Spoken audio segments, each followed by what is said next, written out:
Okay, on that note, do we want to talk about Haley Stevens last night? Yes, I am excited about that. That was quite, a showing, we shall say.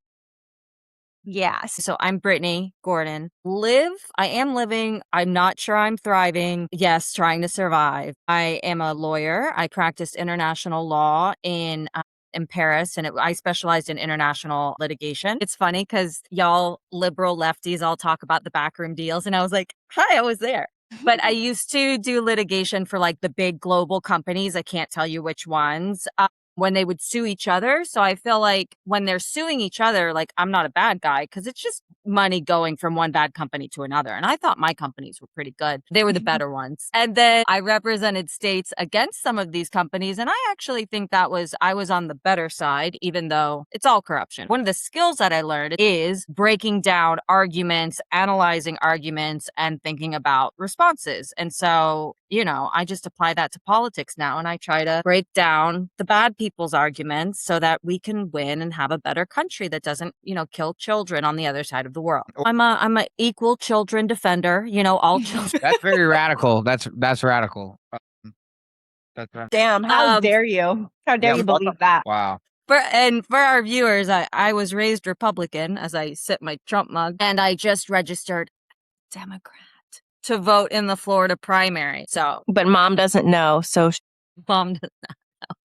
And I'm like checking the mail every day because I'm worried like I'm going to get something that says it. One day we're going to be big enough that your mom's going to see us on Fox News and be like, what happened to my daughter? I know. There have been some like gatherings, in DC that have been featured on the Fox News. And I'm like, thank God I did not go. There were some people that were looking out for me, but I don't think and no, that's no longer a problem. Mashallah, God has willed it. Yes. Right. So we're going to go through the debate, and I picked, kind of examples that I think really highlight the things.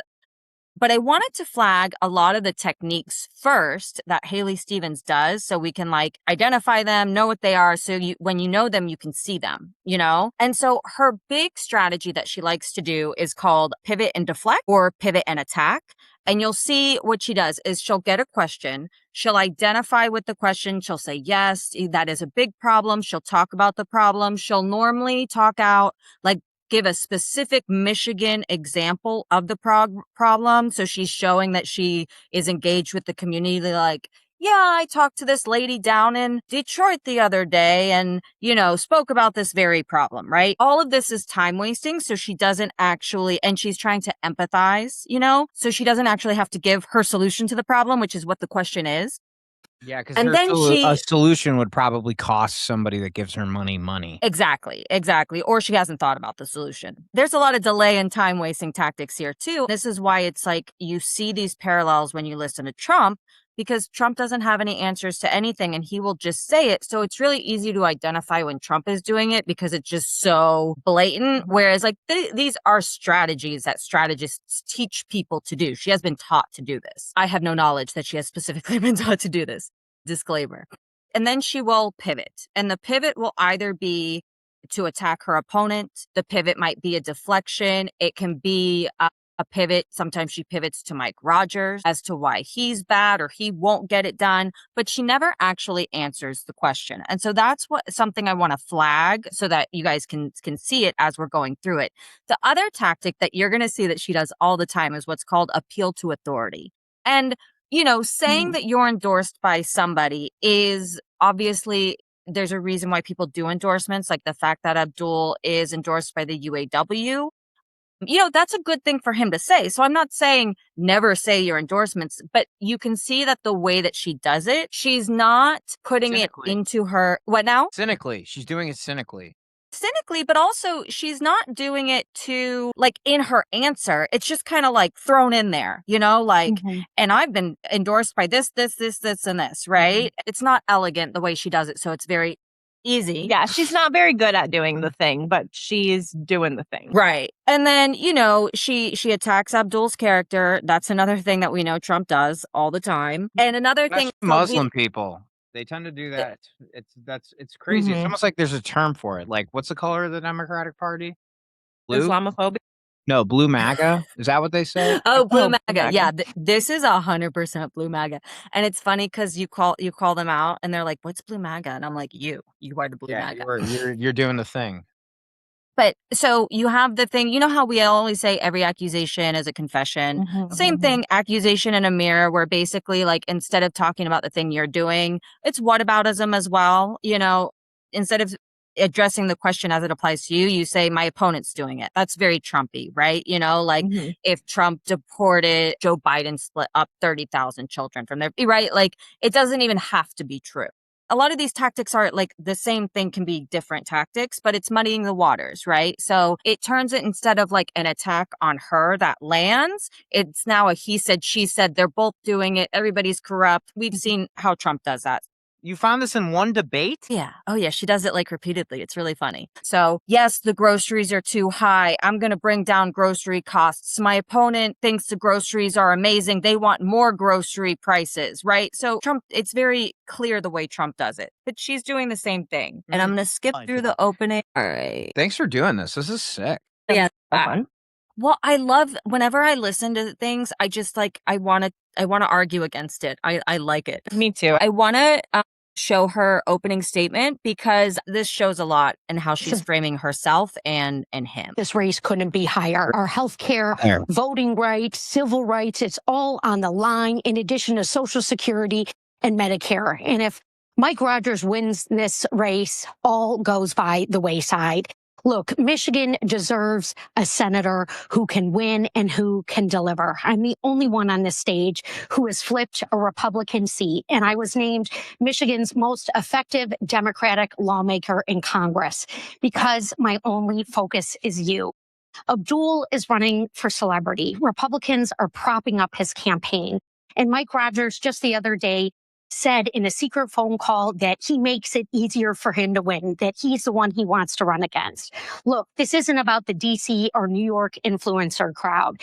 This is about putting Michigan first, and I've got the receipts. What about the Chicago influencer crowd? And so what are we, many chopped others liver? are joining my campaign to win in November. Okay, so I know. What about the Florida influencer crowd? Come on, I have a chihuahua. Okay, so I think she did a couple things there. So if you listen to that, and like one of the ways to kind of test this yourself is like, what did we learn from what she just said, right?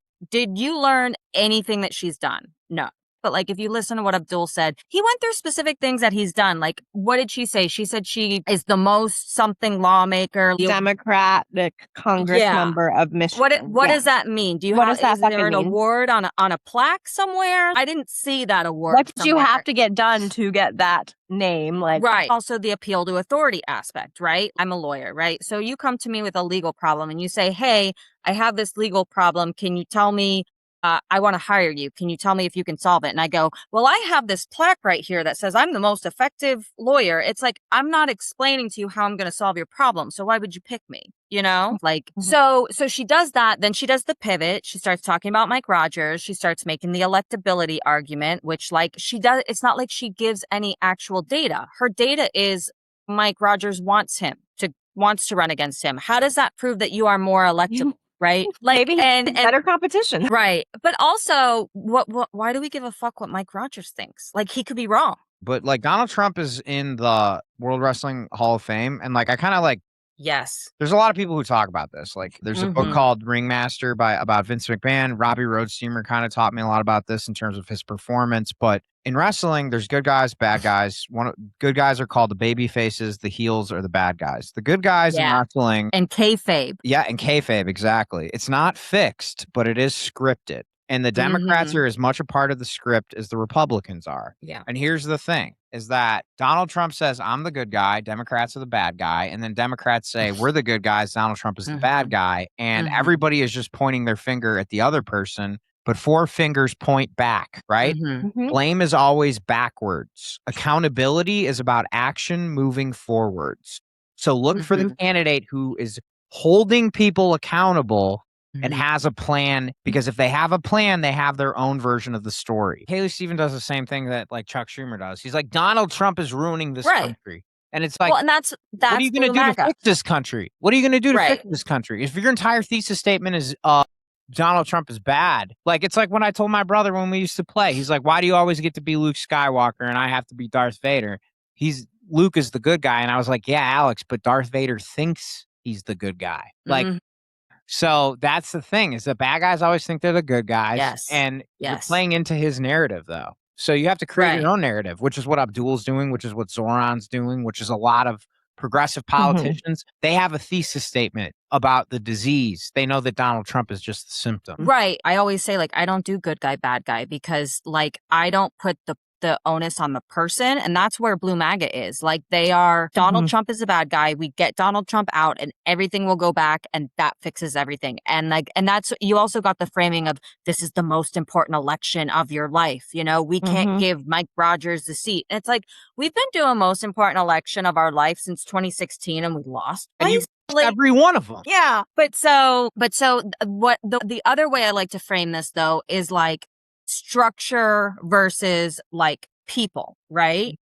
Because I see humans as very malleable to incentives. There are a very few amount of people, and we've seen this, that like will hold on to something in a good way or a bad way, regardless of the incentives. When you have very strong forces, like you can put a tax on cigarettes. If people are addicted to cigarettes, they're going to buy the $16 pack, right? People are responsive to incentives. And so if the incentives of the system allow bad outcomes, then your system is wrong. And what Abdul is coming in and saying, he is talking about the system is not working. And these are my structural changes to fix the system.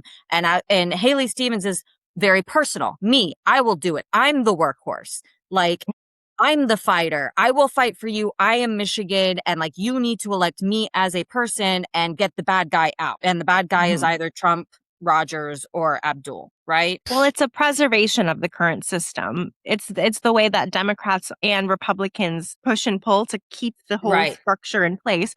And I think the thing about Abdul is he knows the structure is completely built around corporations. And that is why he keeps coming back to corporations. That's the other telltale sign that somebody has a thesis statement and a vision for the future. They're not repeating the same enemy as their enemy. Their enemy is not, and they're always punching up. At this point, Democrats are punching down on a president that has 39% approval. And yes, he's evil, but there's a reason he's nothing without the structure propping him up. Yeah, and Yes, exactly. 100%. And exactly. And there's a reason they're not talking about Peter Thiel. It's because and I think getting money. And I think Megan, like, that was the key point, is that she can't talk about structure because she doesn't want to change the structure and she benefits from it. She had $60 million of it in her race. So exactly. She can't. Yeah. Like, all for Michigan. And for me, it's not even like a critique on her. It's a critique on women versus men in politics of like how as it's a the woman, smile. You should smile more. You have to smile more. Whereas like Abdul, he smiles some, like, but he's allowed to have a normal face, and we're not allowed to have normal faces. And she should be fucking not playing into that game, but she is playing into the game. And I noticed that too. I'm like, girl, put that smile away. It's so fake. Like, we don't fake smile around here. Well, exactly. Because you can tell when it's a fake smile because the eyes are dead. Congresswoman Dr. El-Sayed, thank you both for your opening statements. Listen, just want to give an affordability. It's the number one thing we hear about from people. What are they doing in Washington to make sure that life is more affordable for me? Dr. El-Sayed, what are you doing that's something that perhaps we haven't heard before in Washington that's different to keep the cost of living down? So this is about affordability.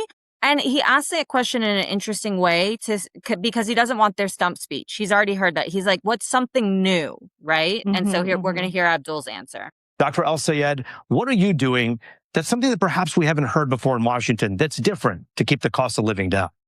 So let me just tell you, for me, I don't take money from the corporations who are jacking up your prices in the first place. When you're bought off by DTE and Blue Cross and Big Pharma and Big Tech and AIPAC, don't be surprised that there's a pro quo that comes with that quid. That money doesn't just fall off trees. $60 million from outside organizations in this race didn't just come from nowhere. It's because those exact same organizations expect something on the other side. And I'm the only candidate in this race who doesn't take any money from corporations. Never have, never will. And then from there, I actually can stand up to them. I can do things like enforce our antitrust policies that haven't been enforced. I can do things like tax billionaires their wealth so we can take that money and invest it in you and your kids, in your schools. I can do things like make sure that rather than sending your money somewhere else to drop bombs on other people and their kids, we can keep that money here at home. And just in case you don't believe me, just think about this. Just last week, our friend here voted to send 3.3 billion of your tax dollars to a foreign government. That is the pro quo that comes with the quid of $30 million spent by AIPAC.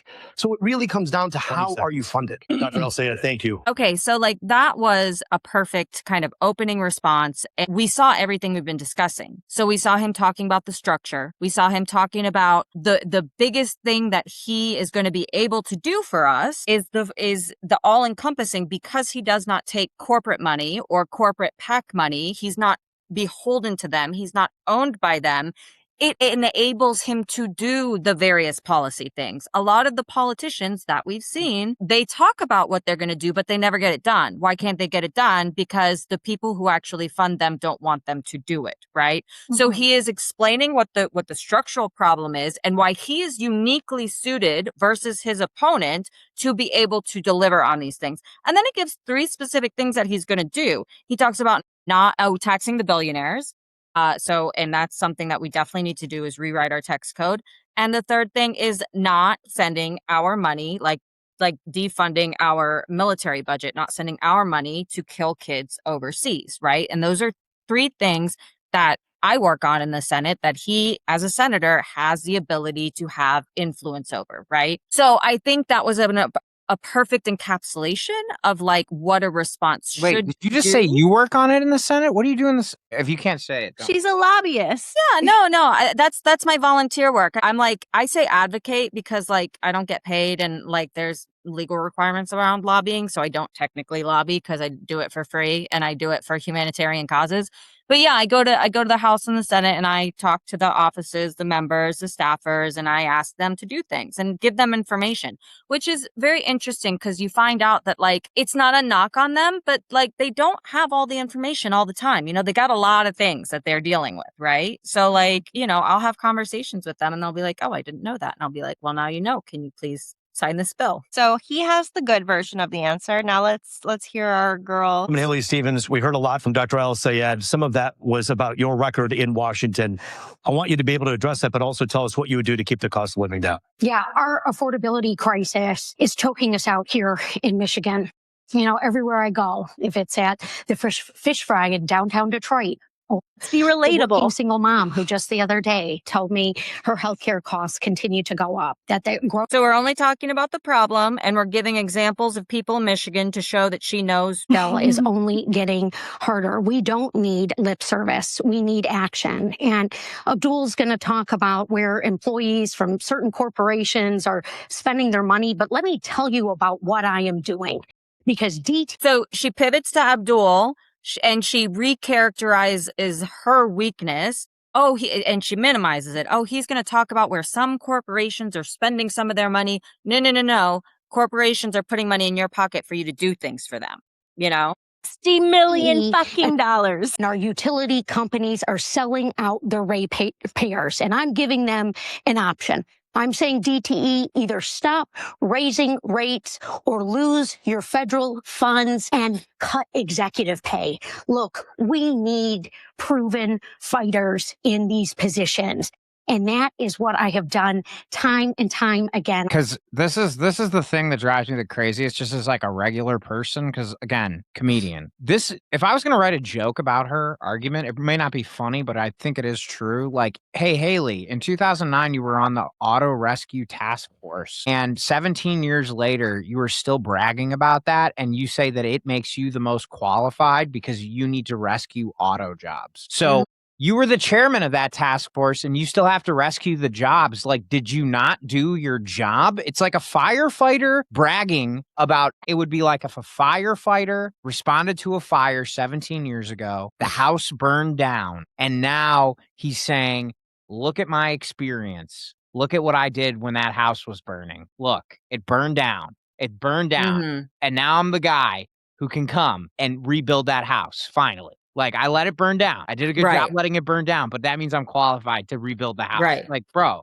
No, you're not. You well, failed. and why do you not have anything from 2009 to talk about, right? Right, exactly. And she gave one-line answer, and it was, she says she's gonna like tell them to stop raising the rates and cut CEO pay, or they're gonna lose their federal funding. That's her one solution to the cost of living. And there are so many problems with that. Like the first of which is she takes money from DTE. So like, what are you telling us that this is what you're going to do in the Senate? So if she's telling us, okay, rates are bad, there's issues with DTE, why haven't you done anything in the House? Show me what you have done. Well, Abdul doesn't have something he can point to because he hasn't been in a legislative position where he could do something against DTE. Now he has other receipts, right? He has all of the work that he's done in public health care, right? But like on this particular issue, he can't really point to like, this is how I've helped you. He hasn't been put in a position of power to control any of those things, but she's in the House. What has she been doing in the House? And she can't point to anything. Thus your point of why she keeps going back to 2009, because that's like the last thing that she did. Because if she did something else, she would point to it. But she's not. And that is what I have done time and time again. I've got the receipts to show it. And this is also why Governor Whitmer and AG Nessel, two proven fighters who want to see results, have endorsed me in this race, because Michigan, it needs a workhorse in the United States Senate, sleeves rolled up, ready to tackle our problems on day one. 15. And I'm not just stopping there. Let's lower the cost of groceries with my bill, no tariffs on groceries. That was the beauty pageant moment. No tariffs on groceries. No tariff on groceries. My name is Haley Stevens, and I'm here. But you saw how she went into her shtick of, I'm the fighter, I'm the workhorse, the fighters endorsed me, starts name dropping and all these things, right? I mean, like, this is like the formulaic answer. But she pointed to two actual substantive things. It's not like Abdul can just like, hammer her like on cross-examination and be like, hey, you said this. What does this mean? But she said two things. She said her bill, no tariffs on groceries. I looked on her website. There's no policy of no tariffs on groceries. Like, she hasn't explained the problem. We're talking about cost of living, okay? Well, we know. I'm going to jump in here real quick. A lot of people in Michigan with the auto industry see tariffs as something that's beneficial. Right. So, HR 5446, it only has 3 co-sponsors, not even really good ones. And that's it. So no, it's like she's not working on this at all. She's literally not working on it. But here's the greater point is that, like, because this is a very Donald Trump thing to do, just throw out buzzwords. Tariffs are associated with Trump. Trump's tariff policy has been very bad. We will actually see Abdul later talk about tariffs in a intelligent way, but she just wants to throw out the red meat of your groceries are too high. We know tariffs increase prices, so no tariffs on groceries will fix it all. That is not the solution to the problem. So 80 to 85% of the food we consume in this country is domestically produced, which means not subject to tariffs. The tariff impact on grocery prices is very minimal because there's supply chain and whatnot. It's about 1% to 2%. So on a $100 grocery bill, you're paying about $1 more because of tariffs. There are lots of other costs in the system that are contributing, like what Abdul is saying with the corporate capture and the antitrust and the only having 3 grocery stores. That's where your money's coming from, but she can't talk about that. So she throws out this policy she obviously does not care about, the no tariffs on groceries. She probably literally created this because she's running and needed to show. Like, it's such a performative thing to own. Notice it happened in 2025. Zoran won the primary. When did Zoran? So that's when they began to see that grocery talking about cost of living was viable from a Democratic position. So less than 1 month later, when she's gearing up for her Senate run, she's such a cynic and she's not even fucking good at it. I would like to at least see more co-sponsors. To extend on Brittany's very cogent point, one of the largest input costs on anything, it doesn't matter what you touch, everything on my desk is gasoline. Tell me why gasoline prices are high right now. It's because we're in Israel. Because we're in war with Iran, because Benjamin Netanyahu was in the Situation Room when that decision was made. Now tell me who Haley Stevens has benefited to the tune of $60 million. And that's why she's not bringing up gasoline costs, because it traces all back to her. Every accusation is a confession, and every time somebody points a finger at someone else, 4 point back at them. 100%. 100%. Because it's just lazy. I don't even do this for a living. I know. She's going to make the DTE corporation lower their rates and reduce CEO pay, or she's going to withhold federal funds. Again, it's a one sentence throwaway. She does not explain her policy, and she doesn't actually explain how much of these two things, or she said CEO pay and lowering the rates. How are you going to make them lower the rates? Just say magic wand, lower the rates. How that is going to affect the structure, right, of DTE and the electricity. Why are the rates going up in Michigan? Does anybody want to take a guess? Classroom? Why? Data centers? Data centers! Exactly. Ding, ding, ding. So, and Abdul actually does explain this in an answer later on. But data centers, so what's happening with data centers kind of very broadly is data centers require a shit ton of power, like a lot more power. And the grids, which is the things that like give you the power, are already built, right? So you can't just like put another plug in the wall. So you have to build more power infrastructure.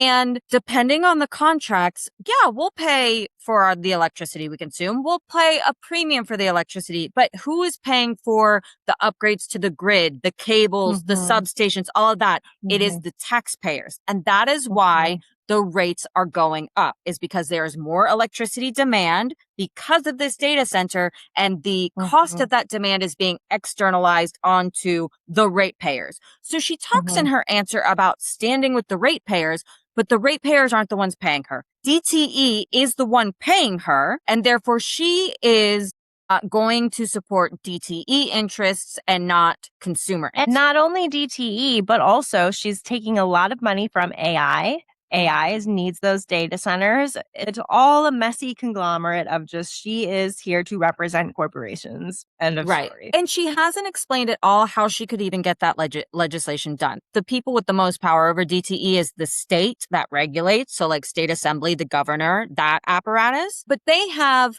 59 projects in 14 states. So in order to get this done as a senator, as one vote in the Senate, she would have to form a coalition with the other 14 states where DTE is in, or all the other 50 states. And exactly. Has she done this work?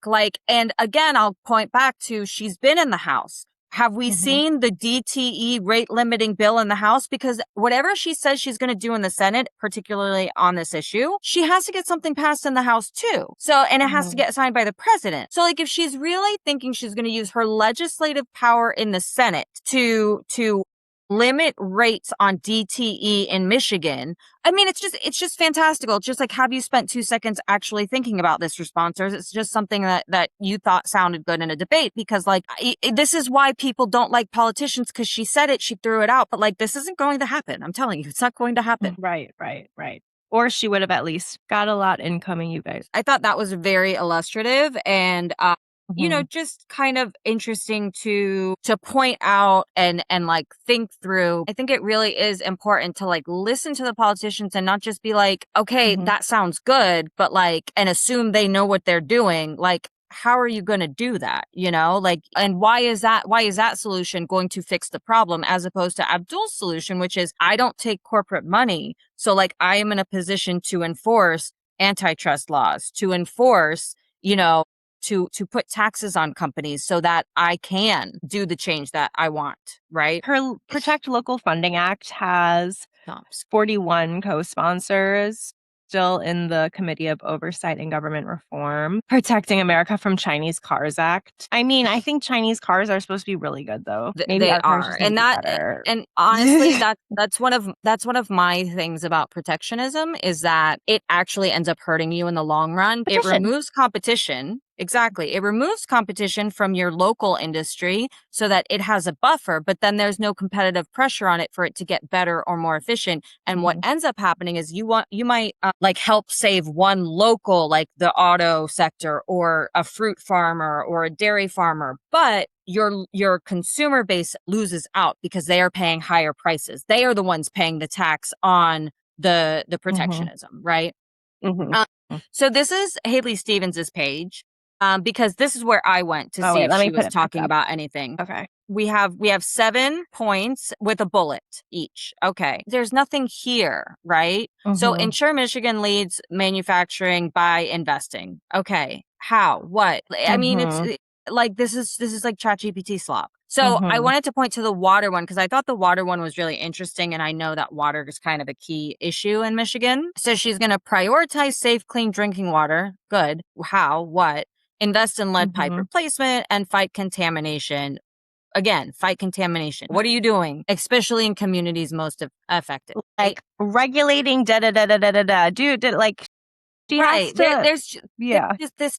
It's one sentence. And so I wanted to contrast that because I went there to figure out if she was talking about the groceries, and she was not talking about the groceries. And then so I went to, where's Abdul's page? I was like, oh, well, maybe this is what a campaign page looks like. Let's see what he does, you know?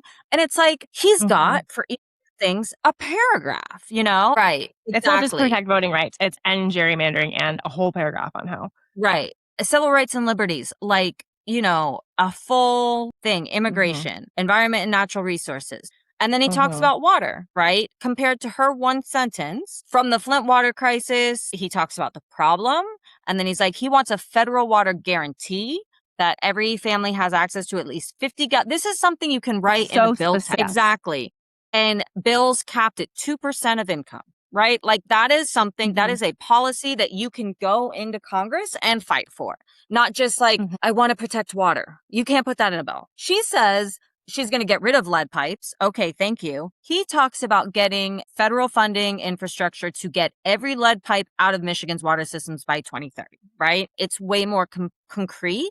So she talks about PFAS contamination, but we don't know how. He's saying, how is he going to do it? He's holding the polluters accountable for the contamination and federal funding to invest in aging drainage and purification. Okay. And then he has a very specific, like support shutting down line 5. Does Haley Stevens know about line 5? I don't know, but she didn't talk about it. Right. Okay. Just looking at the work that they're willing to put in on their campaign pages, like might be indicative of what they're going, though. She doesn't want to have to be held accountable to anything. That, and probably she can't put those things in because the $60 million won't let her. People paying that would hold them accountable. They're the ones who would be held accountable. They're the ones who would have to. So now he's moving to a direct question, and this is like so much obfuscation. And that so many people ask us, are these folks getting money from big utility? Congresswoman Haley Stevens, are you taking money for your campaign from DTE or consumers? No, like that is the question. How are you taking money for your campaign from DTE? Are you taking money for your campaign from DTE? The answer is yes. That's the answer. Getting money from big utility. Congresswoman Haley Stevens, are you taking money for your campaign from DTE or consumers? No, but let me say this, Roop. I have been transparent. I have been transparent throughout this campaign. And let me just say this, that the only thing that ever motivates my work is the people of Michigan, the people who I hear from.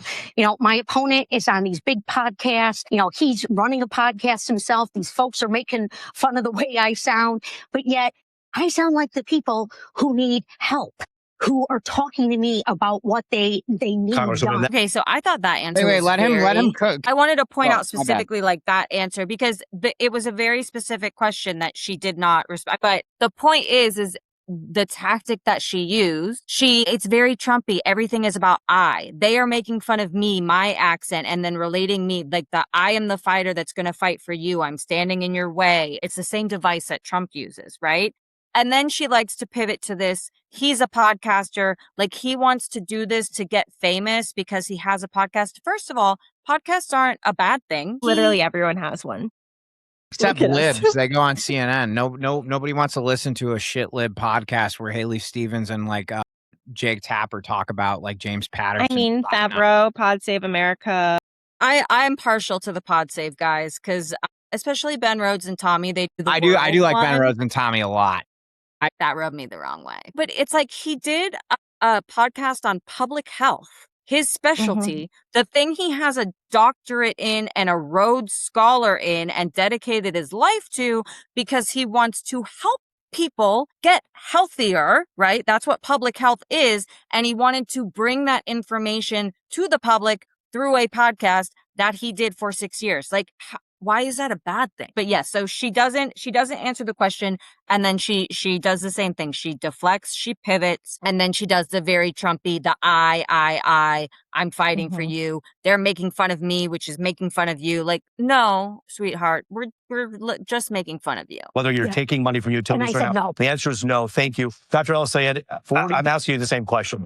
Yeah. So he just followed up and she said no, which is not true, because she did take that money and she is relying on like a very kind of loophole-y type thing where the money was given to her congressional campaign before she went to the Senate campaign. A reporter asked her, like, hey, you have taken money from DTE. And she said, I have not taken money from my Senate campaign. And that's what he asked. And that's why I wanted to highlight the question. That's not what he asked. He says, has your campaign taken money from DTE?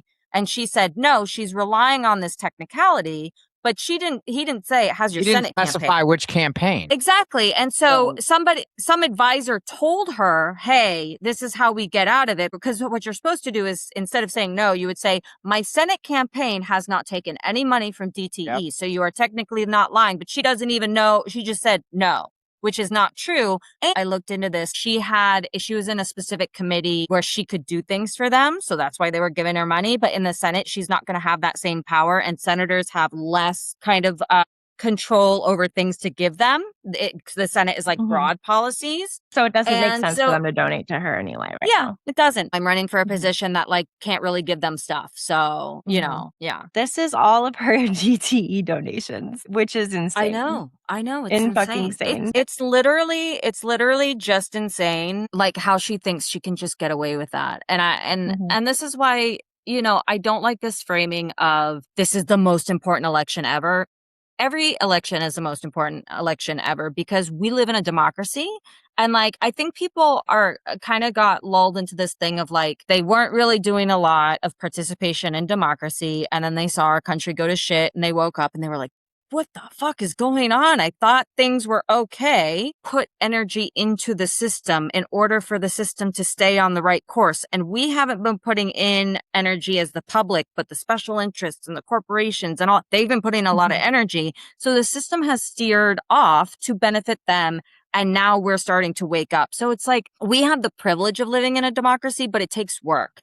Like if you have to spend an hour of your week on democracy related things, like you should get paid for that. We need more investment in that kind of work. But I think we need to get out of this thought of like, oh, we just need one more election and then we get to go back to brunch. Like we're not going back to brunch, people. I'm sorry. I swear to God, every time I see that, I'm like, they're like, if Kamala won, we'd be up. I'm like, well, you were clearly someone who was not fighting for an end to fucking genocide, an end to, BLM, like all of the uprisings in 2020. I'm like, yes, we go to brunch, but like we have had a lot of fucking fights in my lifetime. What are you talking about, brunch? Exactly. I'm like, I will be at brunch when I get to go have brunch in Gaza. So let me know. Yeah, there we go. And not at the Trump version of Gaza. No, Gaza. Palestinian-owned Gaza. Okay. Exactly. Okay. Let's go to AIPAC.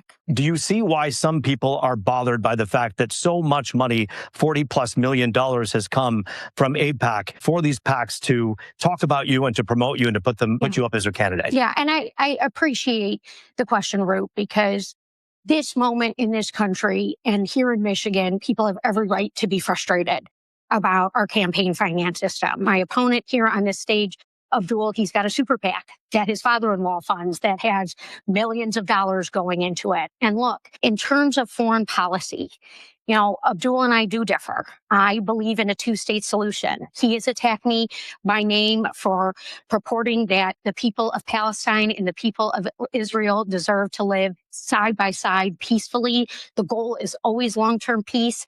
And also, the Prime Minister of Israel has attacked me by name. That was such a performative attack. Represent the extremes. Look, Michiganders want peace. They deserve to see peace. And that is where I have always cast my vote. And that is the work that I want to do for Michigan in the U.S. Senate. First of all, the question was about campaign finance. It was not about foreign policy. The first question was about campaign finance, but she deflected because she doesn't have an answer. to the $40 million that AIPAC is spending on her. He could have not said AIPAC. He could have said she gets a lot of money from health insurance and healthcare companies. So he could have said, what about, on health insurance? And then talking about foreign policy would have made no sense in the context of that question, because the question is about corporate control, corporate interest, special interest. But, and then she does like this completely disingenuous thing where she says, Abdul is attacking me on what? You didn't tell me. I have no idea what he has attacked you on. And Netanyahu is attacking me. On what? You didn't say that either. Are they? And she says they're both the same extremes. Exactly. There are a lot of Zionists who just don't like BBs. She just found an in to make this statement anytime she could without ever actually having to think about or answer the question. She just said, oh, this is my in for this talking point that I prepped with my team. Right. What is the other extreme? What is she saying? Extremely ending a genocide. And then she's in the middle. So she positions herself as, I'm being attacked on all sides. Oh, these people are against me. The media is against me. All of these people are against me. Exactly. I'm the one that's reasonable, right? Like they're unreasonable. I'm reasonable. They're extreme. I'm not extreme. It's like, it's a cognitive trick. There's no substance there. It's that good guy, bad guy framework again. And then even if the question was about foreign policy, what's her foreign policy? She just said peace. She just said peace a bunch of times. But how do you get and two-state solution? Which how do you get a two-state solution when one side is bombing with impunity? Like exactly, she can't. But so it's like I don't even know why she opened that door. Like it's actually it wasn't a smart move at all. It's just like what. This is why, I keep saying she's just not that good at it. But like when you pivot, you're supposed to pivot to something that like is good for you or makes you strong. That's a benefit of AIPAC giving you tons of money. Like sell it to us. Sell it to us why it's okay that AIPAC is giving you this much money. If you can't do that, then the thing is like Abdul already pointed this out earlier in the debate. He showed the direct correlation. AIPAC gives her 40 million, she votes to give Israel 3 billion. Like you pay 40 million to get 3 billion, that's a good trade, right? I would do that trade. Yeah. We saw that in the aftermath. Everybody that voted to not send the 3 billion, AIPAC said, we're not funding you anymore. So like that is the quid pro quo. It is out in the fucking open. Yeah. She's talking about peace, right? And her solutions. And I want to highlight, who is she talking about in her answer? Like, pay attention. Money, more than $46 million has been spent on AIPAC spending to back your campaign. A lot of people wonder if that is something where you're going to do their bidding when should you win this seat. Is that something people should be considering? So again, he brings it back to campaign finance and AIPAC. She doesn't answer that question, spoiler alert, but just to point out that, one of the criticisms I will say to Abdul, and obviously this is difficult from him because he's a man and she's a woman, but because of the way the debate was structured and because she doesn't answer questions, and there was a rule where if the other candidate talks about you, you get a minute to respond, but they didn't enforce that very well for him. And he was mentioned a lot of times. I also think he doesn't care. I also think he was like, I'm not even going to justify it with a response. So here's her non-answer. And if not, why not? Absolutely not, Roop. Look, I have been very clear, consistent, and transparent. And I have continued to be. I want to see long-term peace. I want to see a two-state solution. I am deeply proud to represent one of the largest Jewish populations in a congressional district in the country. This is a community that I have grieved alongside, that I've mourned alongside, and have fought to bring the hostages home. And I'm still working to get us to long-term peace. But no concern about the $46 million plus spent on the behalf of AIPAC that should worry people about perhaps you doing their bidding should you win the seat? Well, I don't think there's much difference between super PACs going in for Abdul or super PACs going in for me. We have a problem with campaign finance reform in this country. I have an A grading from End Citizens United. I have voted consistently, and I'm going to stop Mike Rogers from getting anywhere close to the United States Senate, which is why he doesn't want to run against me, and which is why somebody like Governor Whitmer is supporting me in this race. But so the first answer, she's talking about foreign policy again, and she's basically saying, no, because I'm going to vote for peace, and I've consistently voted for peace. Well, we haven't got peace, so your votes aren't doing anything. But who did she talk about? She talked for Jewish constituents. community. hostages. And also, this is a stupid setup because Abdul has said he grew up in that community alongside Jewish people. And exactly. But she did not say anything about the other community that has been impacted. So she's appealing to one community. Exactly. But she has to appeal to all Michiganders. All Michiganders. But the thing is, and this is where I get really upset about how the debate gets flattened in this way, is that she only appealed to one part of the Jewish community, because there's a whole nother part of the Jewish community who we all know, who we work with and know, who are like grieving this in a different way. They are grieving the genocide. They are grieving that they are having to come to terms with like people they know and love are supporting a genocide. That AIPAC also funds all these Republicans who are pushing all these horrible policies. Like, she wasn't even trying to bring up Israel. She's just like AIPAC. Right. And Haley Stevens turned around and walked away from her. And she said, I'm worried. I'm a Jewish woman worried about my child's safety, the world that they're going to grow up in. So yeah, it's like this very narrow group that like, you guys are my only people. Jewish people. I'm relying on you. So I'm appealing to you right now. And the reason why I hate this framing is she does paint it as a one group versus another group. Jewish people versus, she doesn't say, but Muslims or Arabs or Palestinians, however you want to characterize the other group. The second part, he pushes her again about the campaign finance. And then you can see in that answer, she does the equivocation point, right? She says, well, I don't think me taking PAC money or Abdul taking PAC money from his rich millionaire dad are any different. And it's like, well, then you don't understand the problems of campaign finance and what we're fighting on, because we're not fighting on people getting money from their rich father-in-laws or whoever. I don't think Abdul's dad is saying, hey, I need you to pass this legislation for me, you know? Like, no, he's like, I really want you in, so let's get you in. Exactly. I thought we liked our parents to be supportive of like our careers and whatnot. Especially father-in-laws. Like, if a guy can get his father-in-law to invest in him this much, it's like, dude.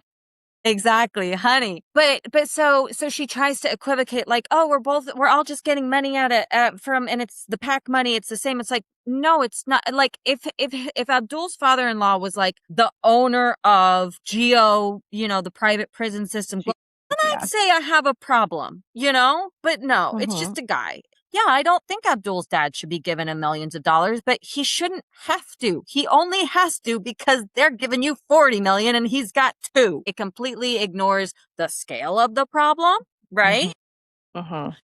When people say like Hamas is a problem, it's like Hamas is a resistance group. It only exists because of the oppression. Like, if you took away your 45 million, Abdul's dad wouldn't have to waste 2 million on him, like, sorry. But and then she pivots to Mike Rogers. And so she's just like, she's not ever taking on the question in a good faith way. And I think obviously this is politics. When you watch Abdul, he is legitimately trying to answer the question. And like, again, I'm a Republican. I don't agree with everything he said. Some of the things he says about unions and stuff, I'm like, I don't like that policy. But like, I understand his policy, and I like can accept that this is how he believes he's gonna address the issue. You believe him because he's answering the question. Exactly. It's concrete enough that it leaves no room for gray, that you can like it or not like it. And I can understand it. I know what he's gonna do. I know what I'm voting for, right? And it's like, and he's thought enough about the problem to put forth a solution. But the substantive aspect of her beauty queen answers is it's very formulaic beauty queen answers. Like, it's just fluff. It's all just literally fluff. What if you could have anything in the world, what would it be? World peace. Yeah. Like, she literally said that. Should we give her a tiara? We should. Miss Congeniality right here. Exactly. So the End Citizens United part, this was fun. This was a very fun deep dive. This is End Citizens United. There. That's so fucking funny. No, hold on. End Citizens United, this is the endorsed candidate. Oh, she's not even endorsed. She's not endorsed. Abdul is the endorsed candidate. What? No, girl. No, Stevens. I thought they were a good group because we got good people here. We got Sleeb. We got Omar. We got other people. We got some. He's my favorite. So the thing that you are like claiming supports you did not endorse you. They endorsed Abdul. So this is the thing that she's actually talking about, the scorecard. And this, I think they need to fix their scorecard because it doesn't mean anything. If you see everybody, it's just an A or an F. Like, it's literally just a yes or a no. So there's a couple people that have an A+, like McGovern has an A+, so she doesn't even get an A+. Oh, all the good ones have A+. She has an A. I doubt she'd still have an A after this. When's the last time they updated their grades? It's more about their process, because if you just see all the D's are A's and all the Republicans are F's. The scorecard is based on whether you co-sponsored this amendment, whether you voted to prevent the SAVE Act, right? So all Democrats are voting against these things and all Republicans are voting for these things. But I don't understand this because it says rejecting corporate PAC money, but she takes corporate PAC money. So like, we know what they're doing with there's their an email scoring. Address right there, inbox at @citizensunited. Yeah, we should about that. Emailing them right now. Not so much. I love it. Hi, we have a question. Your scorecard is not doing the work that it needs to do. I'm literally emailing them right now. Inbox @endcitizensunited.org. Got it. Yes, okay. That's what it says. And then she also says that she has the endorsement of Defend the Vote. So I was like, well, what is this Defend the Vote? And then if you look at kind of who they endorse, this is I like him, but this is a centrist Dem PAC. You can see Daniel Biss, Debbie Dingell, Debbie Wasserman Schultz, gross. Don Davis, gross. He wrote the Section 219 of the NDAA, so we know he sucks. Angie Craig, which we want the other one, Flanagan, in Minnesota. So you can tell that this is the establishment, PAC for ending corporate finance. The other point I wanted to make about her pivoting to Mike Rogers, I'm going to beat Mike Rogers. The only thing that she says is like she won a red seat. It's like, okay, you won a red seat like, I don't know, 10 years ago or something. Like it's different now. Like, and also one point that Abdul brought up in like the later press conference is if it is Haley versus Mike Rogers, all of those corporations want Mike Rogers. She's not going to have that $60 million crutch anymore. It's gone. Exactly. Mike Rogers is already going to be more on their side. So it's actually the stupidest argument. And that's exactly the point I was going to make, is that like all of her funders also fund him. So where is the money that she is going to have in the general going to come from? Because like her big funders, AIPAC, fund him. But here's the thing, Democrats are moving away. Like AIPAC doesn't want Democrat control of the Senate. Like, so we might see them spending only against Republicans in this race. But you also have all the other corporate interests. DTE also funds him. And health, she gets a lot of healthcare money. He gets like a lot of healthcare money, a lot of big pharma money, right? So it's just like, are they going to fund her and take a little slap on the wrist? Or are they going to fund him, who is going to give them way more profits? The thing is, she doesn't have the grassroots support. She doesn't have the grassroots funding. So is she going to be able to raise money from the base and the Michigan people? And like the DNC is broke. Angie Nixon in Florida, we see Abdul can raise money on his own and has to, So I feel like these people just like don't think they're going to get checked anymore. Cause like, why would she voluntarily brought up the End Citizens United scorecard when maybe she doesn't know, but like they endorsed Abdul. So like, why would you bring them up? I know they should make a statement. I might ask them to make a statement. I know. We've endorsed Abdul. Your scorecard, it means nothing. We want him. We want the other guy. Can you see if she co-sponsored a constitutional amendment to overturn Citizens United? Yes. But here's the other point about all of that is that time and time again, it is very easy to vote for or against something when you know it's not going to pass at all, right? Like, it's like the $3.3 billion to Israel. We got a historic amount of votes. They knew that the Republicans were not going to vote to end the 3.3. And so it's like, for them, it's a statement to be like, hey, we can pull this and we need to show the people that we're like, it was almost like throwing us a bone, which was still like a success, but it didn't do anything. Right. I would say, I think that vote was a little bit more than like, it was symbolic, but also, I mean, people lost AIPAC funding, right? So like AIPAC disciplined people for taking that vote. I don't know. There are some votes that they just take and it's like, they know it's already going to pass or it's not going to pass. So they just like put their name on it to put their name on it. But like they may have voted differently if they actually had to like vote on it, or they know the Senate's not going to pass. Marie Gluesenkamp-Perez in Washington, get her out, vote for the other guy. She said this. She voted. She was one of, I think, 5, 6, 7 Democrats that voted for the congressional stock trading ban, it's not a stock trading ban. All it does is it prevents members from buying new stock while they're in office. It does not prevent them at all from selling. In Section 3 of that bill, there was a SAVE Act Light. It was a voter ID law. It specified like 5 voter IDs that would be required, like driver's license, passport, tribal ID, and like 2 others. That was in the bill. So most Democrats voted against it, and it was put in the bill like cynically by Republicans because they were like, we're going to pass this bill that says it's a congressional stock trading ban. We're going to call it a congressional stock trading ban. It's not a congressional stock trading ban. So we're going to continue to be able to make money. And we'll put this SAVE Act voter ID law in it. So no Democrats will vote for it. And then we can all go out and campaign that we tried to pass a congressional stock trading ban and the Democrats voted against it. I mean, that's like the cynical Washington politics. But some Democrats, a couple, voted for it, which is really stupid. But like when Marie Gluesenkamp-Perez explained her vote for voting yes, she said, well, I like the stock trading ban, but I didn't like the voting ID aspect of it. So I voted for the stock trading ban, but it's not going to pass anyway in the Senate because it has the voter ID part in it. So I'm like, bitch, what did you say? Like, you just said, I liked some of the bill, so I voted for it, but I don't like some of the bill, but it's not going to pass anyway, so it doesn't matter that I voted for it. So why'd you vote for it? Right. Literally. Summer Lee, this is September 2025. Summer Lee Schiff, senator. I'm like, introduce a constitutional amendment to overturn Citizens United. So this would be the one that's in the current Congress. It was introduced by Summer Lee. HJ Resolution 54 by Jayapal, We the People Amendment, declares constitutional rights belong to natural persons only. So corporations would not have First Amendment spending rights. I don't see Stevens on that at all. There's House Joint Resolution 119, McGovern sets limits on federal campaign contributions and spending and would prohibit corporate spending in elections. It doesn't look like it has any co-sponsors yet. Yeah. It's not on either. So this is the bill. This is Summer Lee, introduced constitutional amendment to overturn Citizens United. So we go to the Congress page and we find the bill and we're looking at the co-sponsors. Nope.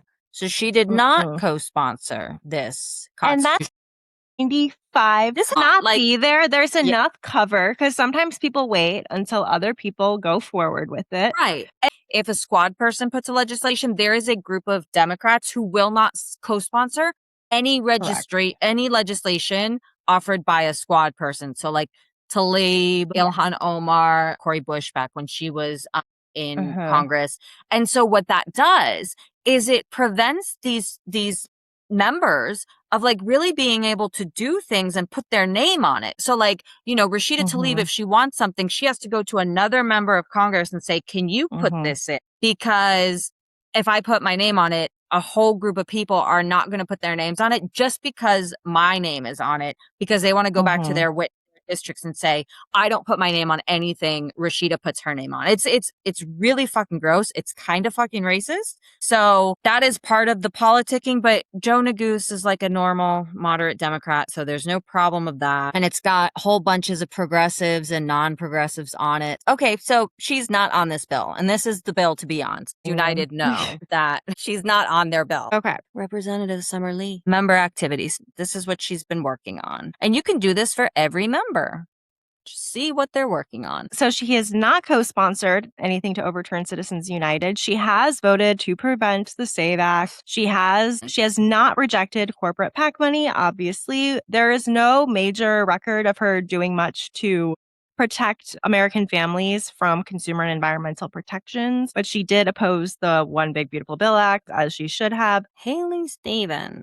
Tariff Refund Act. Okay. Protecting the America from the Chinese cars, secure aluminum supply chains, illegal handguns out of the mail. Like, what kind of country do we live in where we need to keep illegal handguns out of the mail? We need a law.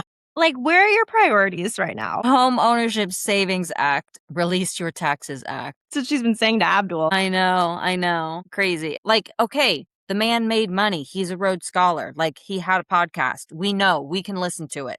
He likes public health. Like, he wrote a book about it. I was just reviewing your end Citizens United scorecard after seeing Haley Stevens received an A rating. While she has voted to prevent the SAVE Act and the One Big Beautiful Bill Act, Haley Stevens is not listed as a co-sponsor for each, and I, linked the two resolutions to overturn Citizens United. She has accepted record-breaking amounts of corporate PAC money and outside spending. Given this, an A rating seems hard to square with, given your own stated criteria. Could you take another look and let me know what I might be? I love it. Yep. Okay. Oh my God, it's 5:30. Okay, I got to get my kids from school. But yes. And you need to share with us the response. That's our cliffhanger. Will. There we go. All right, people, I will let you know if we can seek justice. Sent. Okay, yeah, I need to get my kids from school, but we can continue this tomorrow. Yeah, it's fun.